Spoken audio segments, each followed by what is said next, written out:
सर्वमङ्गलमाङ्गल्ये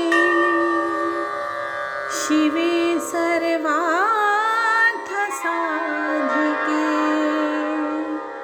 शरण्ये त्र्यम्बके गौरी नारायणी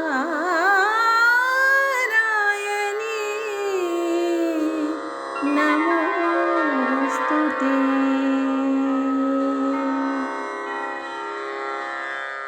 जय माँ इंद्राक्षी जय अम्बे। इंद्राक्षी धाम में सभी साधकों का हम हार्दिक स्वागत करते हैं। आज चतुर्थ नवरात्र है। भगवती कुष्मांडा समस्त साधकों की कामनाओं को पूर्ण करें। आज भगवती के चौथे स्वरूप माँ कुष्मांडा की साधना की जाती है। आज कौन सा पाठ रहेगा, क्या भोग रहेगा, कल का कौन सा पाठ रहेगा, क्या भोग रहेगा, सारी जानकारी हम आपको इस अंक में देने वाले हैं। दूसरी बात, दुर्गा सप्तशती में जो 13 अध्याय होते हैं उनमें गायत्री मंत्र का संपुट लगा करके पाठ करना अद्भुत लाभ प्रदान करता है। ये चर्चा भी इस अंक में आज होने वाली है। तो आइए पहले आज का हम पंचांग देखें। 22 मार्च सन 2026 दिन रविवार संवत 2083 चैत्र मास शुक्ल पक्ष तिथि आज चतुर्थी है। नक्षत्र भरणी, राहु काल 4:30 से 6, दिशाशूल पश्चिम दिशा। अब देखिएगा, आज सबसे पहला संदेश तो आपके लिए यही है कि 11 बजे से लेकर के 1 बजे के बीच में जगत जननी माँ इंद्राक्षी का भवन खुला रहेगा। जो भी साधक दर्शन करना चाहते हैं वहाँ करके तो आप लोग जरूर करिएगा। हम भी वहीं उपस्थित रहेंगे और 1-1.5 घंटे का कार्यक्रम विशेष रूप से 11 बजे से प्रारंभ होगा। आपकी जो भी भक्ति भाव से संबंधित आपके प्रश्न हैं वो प्रश्नोत्तरी रहेगी और साथ ही जगत जननी की ऊपर अनेकों प्रकार की चर्चाएं आज का अंक बनने वाली है।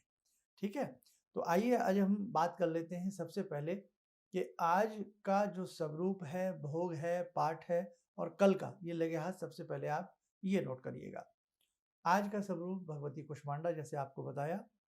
आज रविवार है, रविवार को भगवती को खीर का भोग अति प्रिय है। खीर में जैसे अनेकों साधकों का व्रत रहता है तो आप उसमें सामक के चावल की खीर बना सकते हैं, साबूदाने की बना सकते हैं, ड्राई फ्रूट्स के हिसाब से बना सकते हैं। और तिथि आज चतुर्थी है, तिथि के हिसाब से आज मालपुआ भगवती को अति प्रिय है। और हम पाठ की बात करें, पाठ आज जो रहेगा चौथे नवरात्र में 5वां, 6ठा, 7वां और 8वां अध्याय का पाठ किया जाता है। बाकी आगे और पीछे जितनी भी बातें बताएंगे वो जो कि तो प्रतिदिन रहती हैं। नए साधक यदि हमारा कार्यक्रम देख रहे हैं तो वो हमारा नवरात्र विशेषांक जरूर देख लें, उससे उन्हें काफ़ी जानकारी प्राप्त हो जाएगी। और लगे हाथ कल का भी आप लोग नोट कर लीजिएगा। कल जैसे पंचमी तिथि रहेगी, 5वां नवरात्र है, तो भगवती स्कंद माता का यानी कि भगवती के 9 स्वरूपों में से पंचम स्वरूप का ध्यान करके कल का पूजन पाठ भक्ति आदि की जाएगी। और भोग की बात करें, जैसे सोमवार है तो भोग में भगवती को दूध का भोग लगाना कल अच्छा रहेगा। और पंचमी के हिसाब से तिथि पंचमी है तो पका केला ये भी सर्वसुलभ है, हर जगह मिल जाता। पका केले का भोग भगवती को लगावें। पाठ की बात करें तो 9वां और 10वां पाठ कल की तिथि में किया जाएगा। तो ये तो रही पाठ की सारी बातें। अब इस बार ये ध्यान रखें, अष्टमी और नवमी इकट्ठी है, तो जो नवमी करते हैं उनके लिए भी अच्छी बात है, जो अष्टमी करते हैं वो तो है ही बहुत अच्छा। तो अष्टमी और नवमी की एक संयुक्त बेला में हम अच्छे से कन्या पूजन करें। कन्याएं कम से कम 3 हों, 5 हों या 9 हों और एक उनमें बटुक बिठाया जाता है। तो बहुत अच्छे से सबका तिलक आदि करके आप उनकी भक्ति भाव के साथ पूजा करें। बाकी हम प्रयास करेंगे कल पंचमी के नवरात्र में हम कुछ ना कुछ चर्चा आपके संग इस प्रकार से भी करें, कन्याओं के ऊपर करें और साथ ही किस प्रकार से हम कन्याओं का पूजन करें, ये कल के अंक में हम विषय शायद ले लें आपके लिए। अब हम बात कर रहे थे संपुट पाठ की। संपुट पाठ क्या होता है? जैसे एक मंत्र है कोई भी, उसके ऊपर मंत्र जोड़ना और उसके नीचे मंत्र पढ़ना, ये संपुट विधि होती है। अब हम दुर्गा सप्तशती में ऐसे बहुत साधक हैं जो 13 के 13 अध्याय प्रतिदिन पढ़ते हैं। 13 के 13 अध्याय। तो आप कभी जीवन में एक बार जरूर ऐसा करिएगा कि 13 के 13 अध्यायों में आप गायत्री मंत्र का संपुट लगाइएगा। फिर देखें, हालांकि पाठ काफ़ी बड़ा हो जाएगा, लेंथी पाठ हो जाएगा, लेकिन आप देखना 9 दिन में आपको वो अलौकिक शक्ति प्राप्त होगी कि आप दंग रह जाएँगे। या कभी अपने घर में अच्छे कोई कर्मकांडी ब्राह्मण हो जो वास्तव में बहुत अच्छे से आपको लगता है कि हाँ भाई मेरे मनो अनुकूल, यानी कि बहुत भाव के साथ आपके घर में यदि पाठ संपूर्ण विधि से गायत्री मंत्र लगा करके हो जाए तो बारे के न्यारे होते हैं। अर्थात कहने का भाव, भगवती गायत्री प्रसन्न होती हैं और भगवती सावित्री प्रसन्न होती हैं, यानी कि दोनों मुख्य धाराओं का पाठ, सावित्री और गायत्री। आप कभी जीवन में ऐसा जरूर करना। अब इसका एक मैं आपको बहुत लघु और आसान तरीका बता देता हूँ। आप में से ऐसे अनेकों साधक हैं जो बहुत अच्छे से संस्कृत नहीं पढ़ पाते, पाठ नहीं कर पाते या समय अभाव है, तो क्या करें साहब? इसीलिए मैं गायत्री पर जोर रखता हूँ। गायत्री मंत्र और फिर नवान्न मंत्र। आप कम से कम 5 माला गायत्री मंत्र की करें और 11 माला आप नवारण मंत्र की करें। आयम ह्रीम क्लीम चामुंडाई विचे, एक महानवारण मंत्र होता है, उसकी एक ही माला सफिशिएंट होती है। मंत्र बहुत बड़ा होता है। वो हमने एक बार किसी अपने कार्यक्रम में आपको होली में और अनेकों पहले नवरात्रों के विशेषांकों में भी हमने आपको वो बहुत अच्छा मंत्र बताया है। तो वो मंत्र आप हमारे पुराने एपिसोड भी जो 5, 7, 7 साल पुराने, उन्हें भी कभी-कभी देखा करो। उनमें से भी आपको बहुत मटेरियल मिलेगा, बहुत काम की बातें मिलेंगी। दुर्गा उपासक जो भी हैं, भगवती के जो भी उपासक हैं, भवानी के, उनके लिए बहुत कुछ उनमें से मिल सकता है ना? तो अब आपको हम आज बात कर रहे थे संपुट की, तो संपुट समझ गए कि जब हम मंत्र पाठ प्रारंभ करते हैं तो प्रारंभ अवस्था में ही जब हम विनियोग आदि कर लेते हैं, उसके बाद जब पाठ प्रारंभ होता है तो वहीं से सबसे पहले गायत्री मंत्र लगेगा। फिर हमने कोई मंत्र पढ़ा, वो ध्यान के बाद, ध्यान आदि के बाद फिर वही मंत्र लगाया गायत्री, फिर हमने अगले मंत्र से पहले गायत्री लगाया, फिर उस मंत्र के बाद फिर हमने गायत्री लगाया। तो इसको संपुट विधि कहते हैं। और बाकी आपके आसपास कोई भी जो इन सब बातों को बहुत अच्छे से जानते होंगे, वो आपको और अच्छे से पास बिठा करके समझा देंगे। और इसीलिए हम कहते हैं कि कभी-कभी समय निकाल करके आप लोग इंद्राक्षी धाम में जो भी डेट फिक्स होती है, देखो रोज तो आपके लिए भी संभव नहीं है और हमारे लिए भी संभव नहीं है, तो आप कभी-कभी समय निकाल करके इंद्राक्षी धाम में जरूर आया करें, ताकि इस प्रकार की चर्चा आपके संग हो और आपको बहुत कुछ सीखने को, समझने को मिले। जैसे हम आज की ही आपसे बात कर रहे हैं, आज रविवार का दिन है, तो आज जो 11 बजे जो भी साधक श्रद्धालु आएंगे और आज की जो चर्चा होगी तो उसमें बहुत सारी ऐसी बातें, प्रश्नोत्तरी होती है, बहुत सारे ऐसे सवाल हैं जो भक्ति को बढ़ाने वाले होते हैं। कई बार छोटी-छोटी बातों की वजह से आपकी भक्ति रुक जाती है, आपके मन में शंका आ जाती है कि ऐसा हो गया तो करूँ ना करूँ, है ना? जैसे क्या बिना व्रत के मेरी दुर्गा उपासना फलीभूत होगी? एक सवाल है, तो बिल्कुल होगी साहब। भगवती ने कभी नहीं कहा कि आप बहुत ज़्यादा भूखे रहिए, बस आप व्रत रखें तो भाव से रखें, पूजा करें तो भाव से करें, भाव बड़ा है। बड़े भाव से ही भक्ति होती है साहब, है ना? तो कहने का भाव यही है, आप इंद्राक्षी धाम में भी ज़रूर आया करें। और नए-नए साधक प्रतिदिन जुड़ते हैं। इंद्राक्षी कौन है? भगवती दुर्गा का नाम ही इंद्राक्षी है। और श्रीमद् देवी भागवत में तो जब भगवती के स्वरूपों का वर्णन किया गया है, अंत में जाकर के उनको गायत्री स्वरूपा बताया गया है।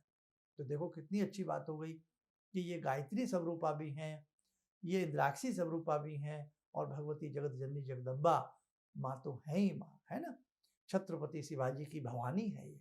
तो कहने का भाव, नव दुर्गाओं में ये बसती हैं, सिद्ध पीठों में इनका पहरा रहता है, ये सिद्ध पीठों में वास करती हैं, ये शक्ति पीठों में वास करती हैं और उसी के साथ-साथ दशम महाविद्याओं में ये वास करती हैं। जगत जननी की साधना उपासना वर्ष में 4 बार होती है, वो भी 9-9 दिन के लिए होती है। इसलिए आप मामूली मत समझें अपने आप को, आप बहुत बड़े उपासक हैं। और हमारे सभी परिवारों में जो हमारी कुल देवियाँ होती हैं, तो उनमें भी किसी की त्रिपुर सुंदरी हैं, किसी की षोडशी हैं, किसी की विंध्यवासिनी हैं, किसी की शाकंभरी हैं, है ना?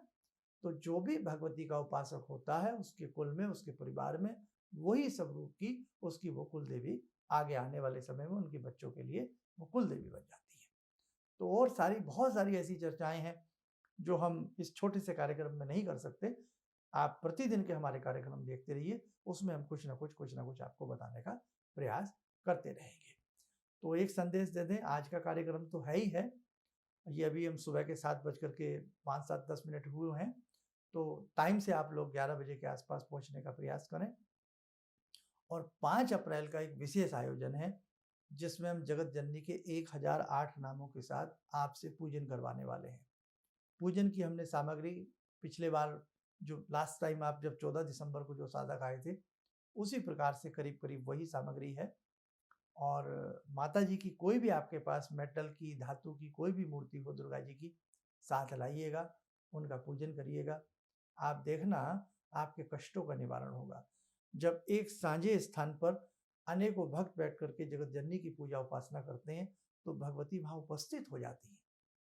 तो 5 अप्रैल दिन रविवार है, विशेष पूजन है, भगवती के 1008 नामों के साथ इनका पूजन है। हम इंद्राक्षी धाम की तरफ से आपका स्वागत करते हैं। आप अपने मित्रों के संग, परिवार के संग पधारने का प्रयास करें ताकि जन्म जन्मांतरों के हमारे कष्ट दूर हों और हमारी मनोकामनाएं पूर्ण हों।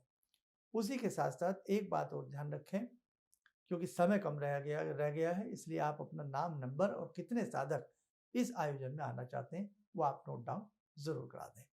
आइए समय और चला आज की ध्यान साधना का, जुड़ते हैं भगवती के चतुर्थ स्वरूप माँ कुष्मांडा से।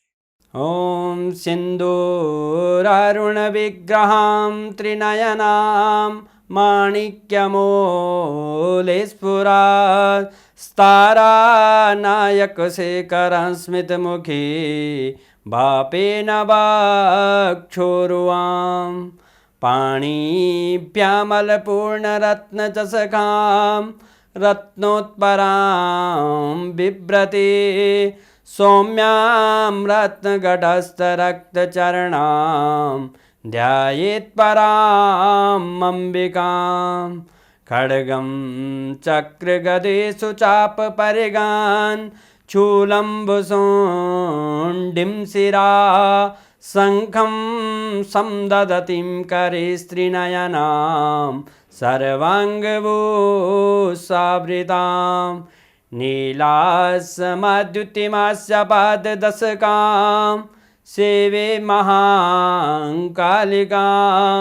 यामास्तो स्वपितैहरो कमलजो हन्तुं मधुं कैटवं विद्युद्दामसमप्रभां मृगपते स्कन्दस्थितां भीषणां कन्या विहकरवालखेटविलसा धस्ताविरासेवितां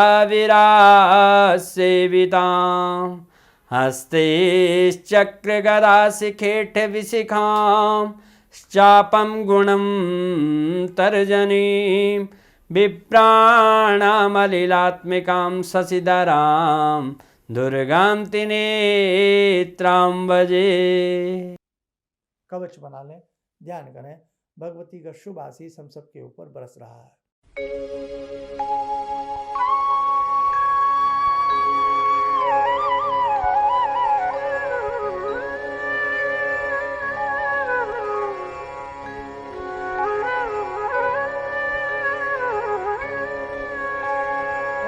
नेत्र खोलें, सामान्य हो जाए।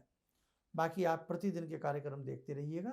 हम कल प्रयास करेंगे कि कन्या पूजन संक्षिप्त रूप में हम किस प्रकार से करें, वो भी जानकारी हम आपको देने का प्रयास करेंगे। चलिएगा, आप सब लोग स्वस्थ रहें, सुखी रहें। इन्हीं शुभकामनाओं के साथ हम अपनी वाणी को विराम देते हैं। जय जय अम्बे। किसी भी समस्या के समाधान के लिए मिले प्रसिद्ध हस्तरेखा एवं वास्तु विशेषज्ञ प्रोफेसर धर्मेंद्र शर्मा जी से। नोट: शिविर में भाग लेने हेतु एवं व्यक्तिगत रूप से मिलने के लिए कॉल करने का समय सुबह 10 बजे से शाम 6 बजे तक। हमारे विभिन्न ज्ञानवर्धक कार्यक्रम देखने के लिए आप हमें अभी सब्सक्राइब करें, बेल आइकन को प्रेस करें ताकि आप देख सकें हमारा कार्यक्रम सबसे पहले। और अधिक जानकारी के लिए फेसबुक पेज को लाइक करना न भूलें।